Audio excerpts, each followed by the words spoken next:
1982 সালের মে মাসে র্যাঞ্চো রজনীশের বাসিন্দারা এটাকে রজনীশপুরম শহর হিসাবে অন্তর্ভুক্ত করার পক্ষে ভোট দেয়। তারপর 1984-এ রজনীশ তার পলিটিক্যাল ইনফ্লুয়েন্সকে বজায় রাখার জন্য ওয়াস্কো কাউন্টির জেনারেল ইলেকশনে অংশগ্রহণ করে। কিন্তু অরেগনের স্থানীয় লোকেরা সেই ইলেকশনে রজনীশের মনোনীত ক্যান্ডিডেটের বিরোধিতা করলে রজনীশী সন্ন্যাসীরা শহরের বাইরে থেকে হোমলেস পিপলদের ধরে নিয়ে এসে আশ্রম ক্যাম্পাসে রেখে দেয় এবং সেখানকার ডিসাইপল হিসাবে ভোটার বাড়াতে থাকে। বাট তাদের মধ্যে বেশিরভাগই ছিল মেন্টালি আনস্টেবল, তাই তাদের কন্ট্রোল করার জন্য ইনটক্সিকেট করা হতো হ্যালডল নামের ড্রাগস ইনজেক্ট করে। কিন্তু তাতেও যখন কাজ হচ্ছিল না, তখন শিলার হাতে রেডি ছিল প্ল্যান বি। এদিকের ভোটার সংখ্যা বাড়ানো না গেলেও অপোজিশনের ভোটার তো কমানো যেতেই পারে।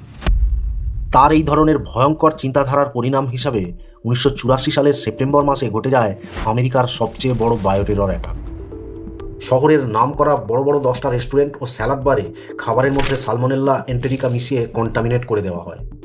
প্রায় 750-রও বেশি লোক ফুড পয়জনিংয়ের ফলে হসপিটালাইজড হয় উইথ এ সিরিয়াস কন্ডিশন।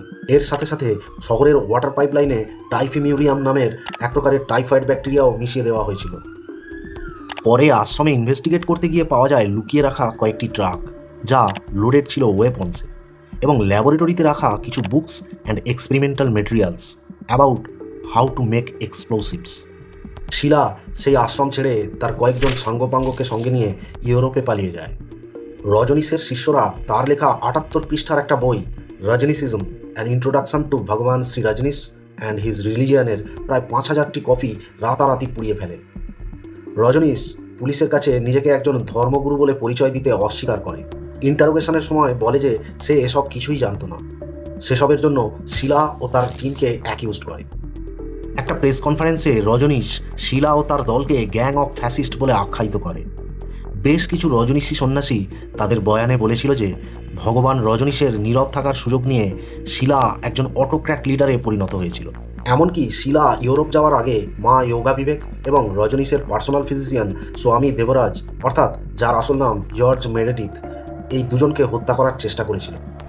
এসব ঘটনা সামনে আসার ফলে শিষ্যরা উপলব্ধি করে যে যা কিছু অপরাধ ঘটেছে তা সবই ভগবান রজনীশের আড়ালে। তাই রজনীশ ইনোসেন্ট আর শিলাই অ্যাকচুয়াল কালপ্রিট। ফলে জার্মানি থেকে শিলা ও তার হাজব্যান্ডকে অ্যারেস্ট করা হয়, আর রজনীশের সামনে তৈরি হয়ে যায় একটা সেফ প্যাসেজ। রজনীশের এগেনস্টে যে মামলাগুলো চলছিল তার জন্য সে অ্যালফোর্ড প্লিয়ের আবেদনে ছাড়া পেয়ে যায়। অ্যালফোর্ড প্লি বা অ্যালফোর্ড আবেদন হলো এমন এক ধরনের অপরাধের আবেদন যার মাধ্যমে একজন সাসপেক্টেড পারসন দোষ স্বীকার